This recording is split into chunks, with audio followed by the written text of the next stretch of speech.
أعوذ بالله من الشيطان الرجيم. بسم الله الرحمن الرحيم. يا أيها المزمل قم الليل إلا قليلا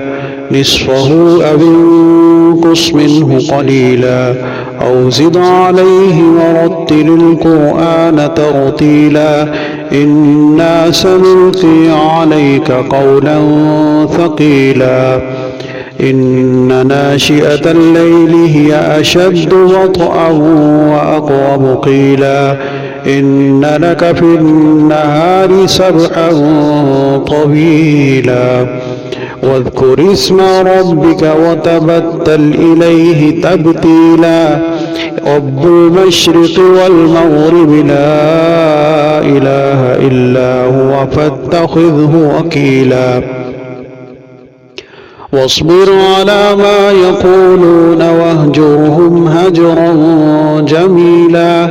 وذرني والمكذبين أولي النعمة ومهلهم قليلا إن لدينا أنكالا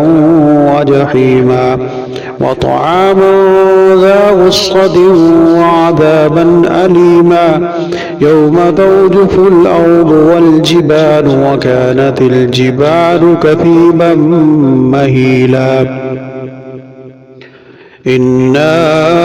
أرسلنا إليكم رسولا شاهدا عليكم كما أرسلنا إلى فرعون رسولا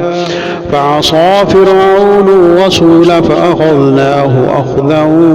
وبيلا فكيف تتقون إن كفرتم يوما يجعل البلدان شيبا السماء منفطر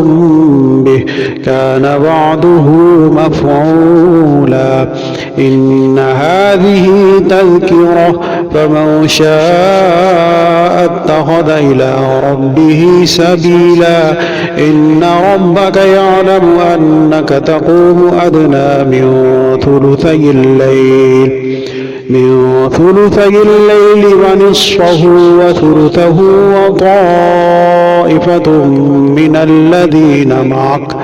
والله يقدر الليل والنهار علم أن لن تحصوه فتاب عليكم فاقرؤوا ما تيسر من القرآن علم أن سيكون منكم مرضى وآخرون يضربون في الأرض يبتغون من فضل الله وآخرون يقاتلون في سبيل الله فاقرؤوا ما تيسر منه وأقيموا الصلاة وآتوا الزكاة وأقرضوا الله قرضا حسنا وما تقدموا لأنفسكم من خير تجدوه عند الله هو خيرا وأعظم أجرا واستغفروا الله إن الله غفور رحيم.